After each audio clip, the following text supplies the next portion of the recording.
So I thought I'd do an extra reading this month for January, a mid-month check-in for you guys.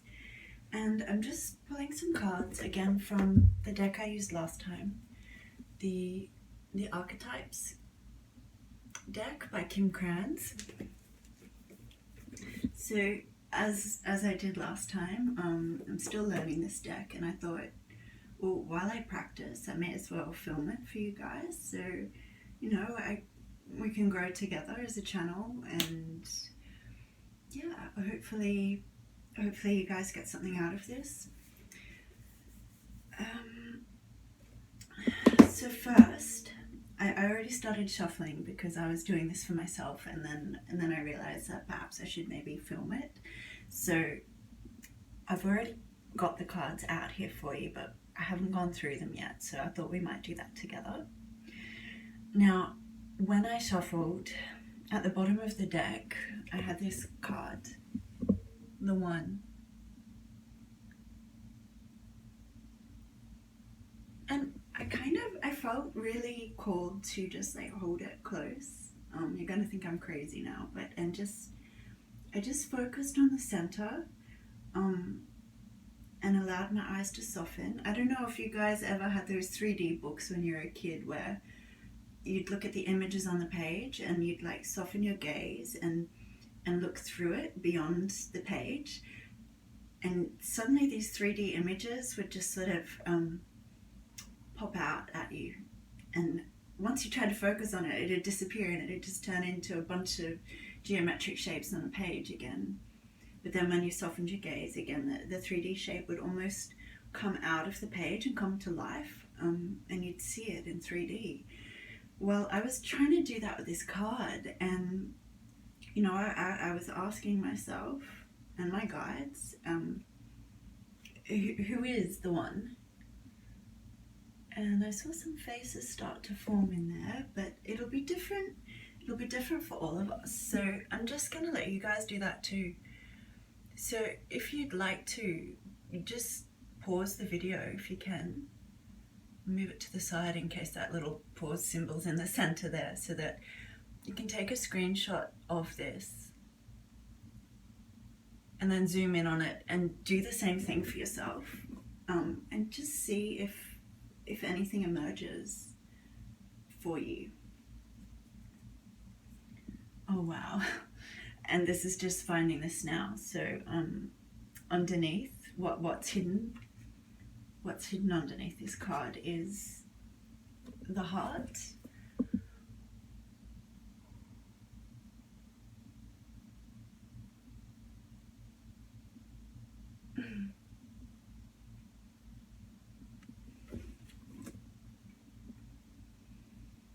What a beautiful image.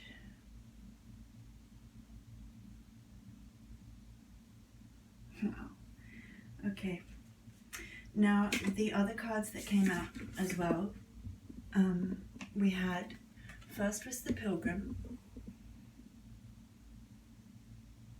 Okay. Then we had the Hunter.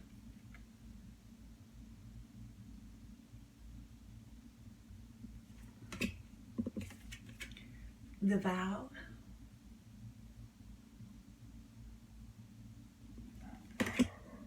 And then last came out the Judge, and it came out in reverse.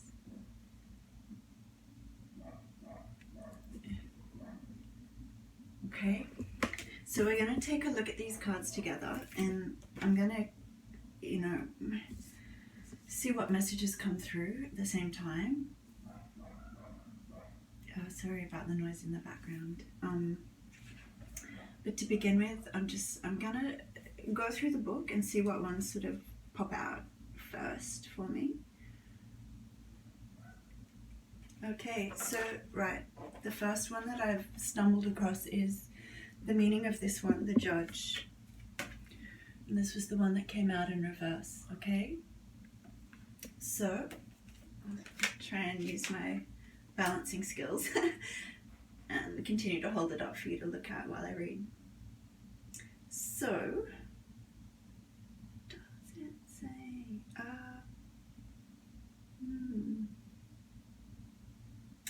say anything about reversals really. To me, and the way I read, a reversal just means that it's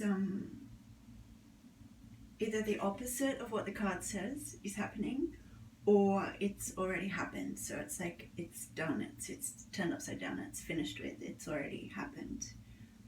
It's not something you need to really be concerned with. But the judge has an incredibly important job. They work every waking hour of every day, helping us discern what is safe, true, and just. When this archetype remains unconscious or is captivated by fear, wise discernment turns into painful judgment of self and other. Ironically, the judge's energy can be the seed of racism, bigotry, and fear-mongering. This is the judge out of balance. Okay, maybe this is, When the judge is out of balance, you might be building walls and separating from another. When this same discerning force is made conscious and healed, however, the judge may be found advocating for civil rights causes, standing up for the underdog, providing resources for those in need, and forgiving again and again. Love is the deciding factor. Awakening this archetype is essential for the complex times that we are in. Get your judge in order because the world needs it. So, maybe for some of you, your inner judge, your inner critic might be a little bit out of balance. We'll keep reading and it might make more sense.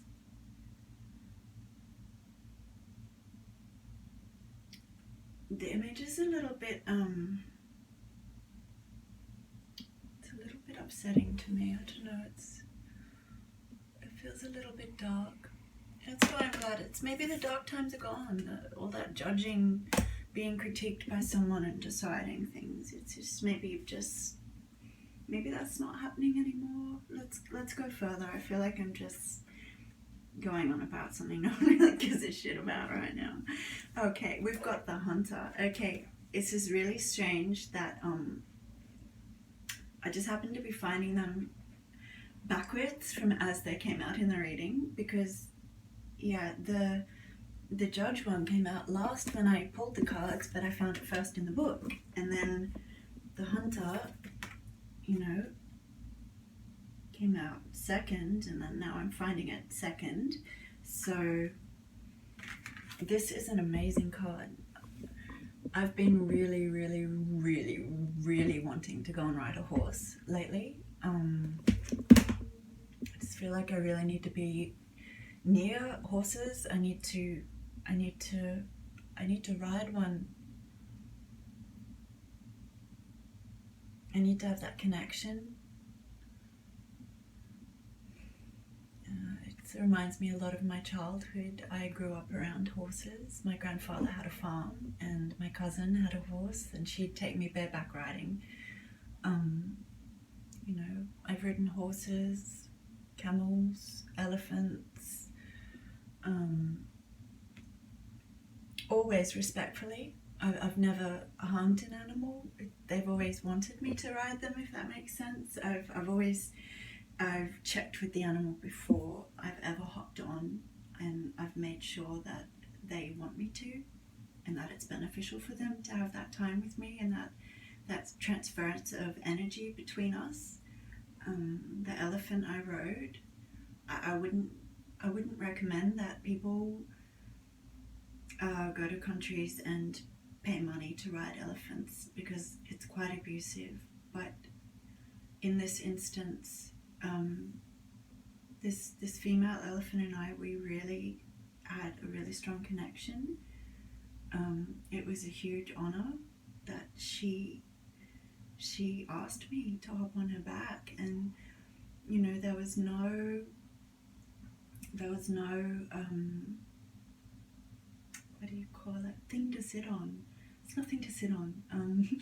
We just threw a sarong over her back, a little thin piece of fabric, and I just did the splits like sideways and slid myself up onto the elephant and just held her, and I spent the entire time just sort of massaging her neck and as far forward as I could reach on her head, like the furrow of her brow, around her ears. And she really enjoyed that. And it was a really special time for me to be accepted by such, I feel emotional. You know, it's pretty special when an animal chooses for you to ride on them.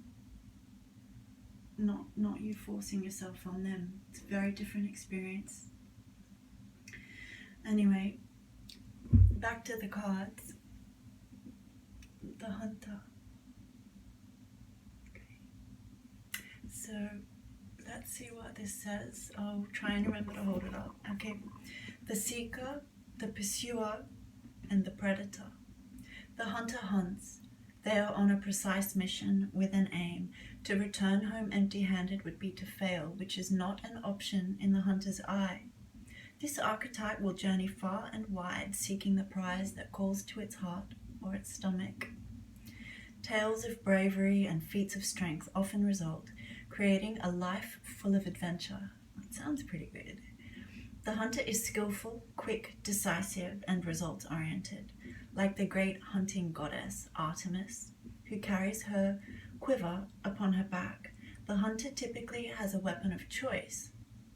When this card appears, it is critical that you ask 3 questions. What am I hunting? Why am I hunting it? Is the weapon I hold so tightly in my grip truly needed for the task at hand? Okay. Let's see who we find next.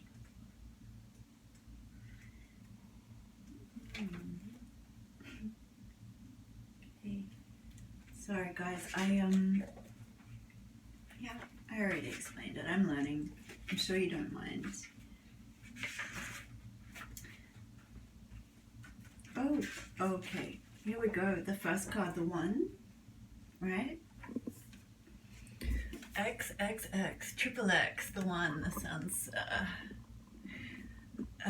maybe a little bit seductive or something like that.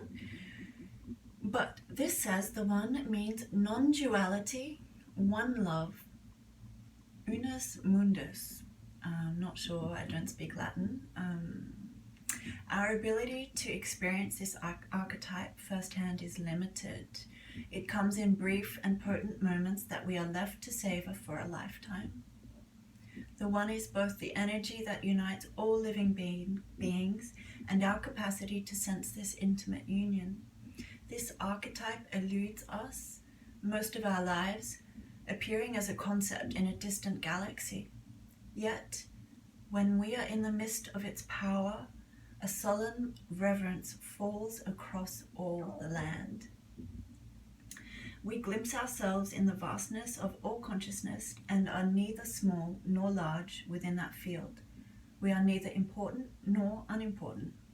All duality fades away, and we are left with what is the precious knowing that life is a gift, and we are both the giver and the receiver of this fortune.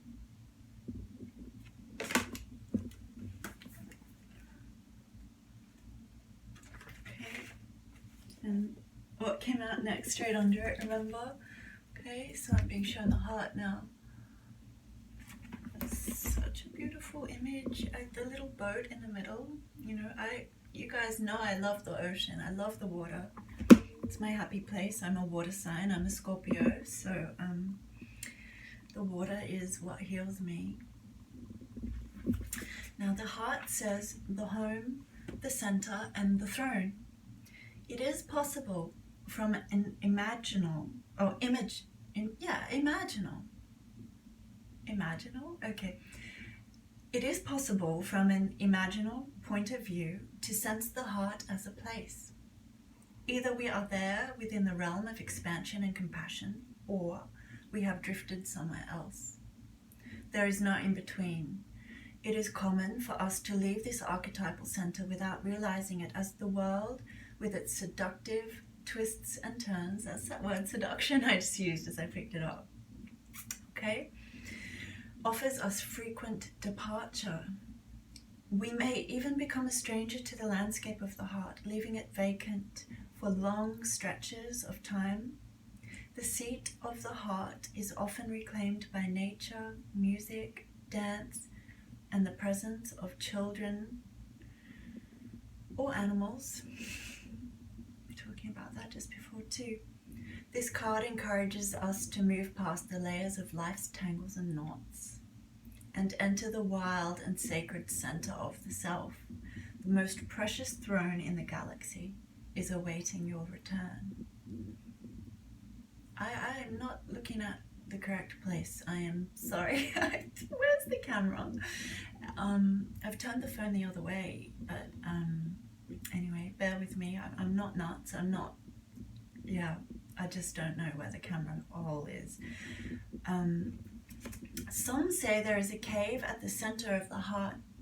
Others say it's a pool with a flowering white lotus. Imagine yourself there and draw what you see.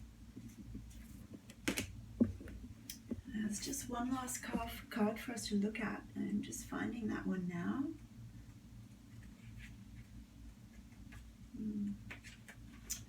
Where is it? Here we go. The Vow.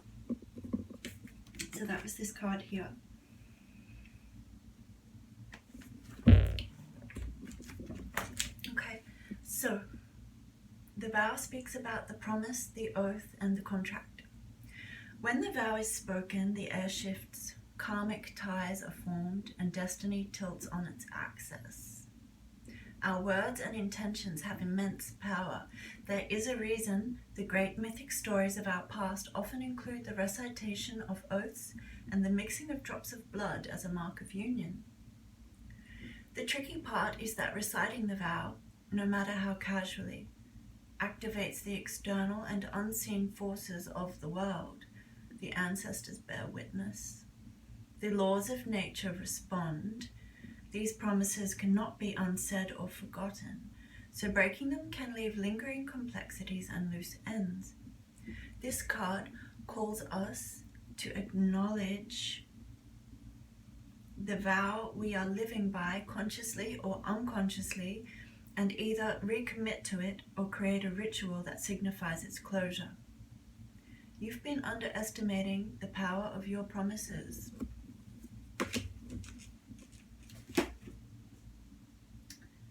Yeah, well, I mean, that's worthy advice for me particularly. Maybe just think about, guys, is there any vows you've made, maybe wedding vows and you're now divorced, promises to somebody that you've since, thought better of and realized weren't in your best interests. It's saying perhaps create a ritual, some sort of ritual to just release that. So I'll leave that with you guys. I mean, this read wasn't exactly intuitively insightful. I was just reading from the book, but I hope someone got something out of it. I just wanted to share one last thing with you guys. I was walking on the beach this morning and I found this shell, and when I got home I looked it up and I found the meaning, and it was patience. I've shared a post about that already on my Instagram, so if you're not following me on Instagram already, please do. Just look up Sea Oracle. And yeah, this show, it was about patience.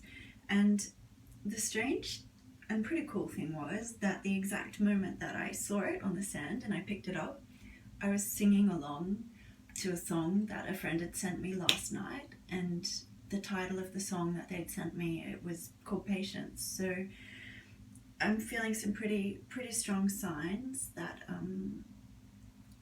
whatever you're working on, whatever you're doing, and we talked about this in the last reading too, whatever it is that you've been working on, don't give up. Keep going and just be patient, and those rewards, that one,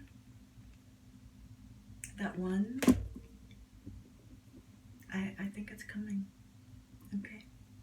guys. See you next time.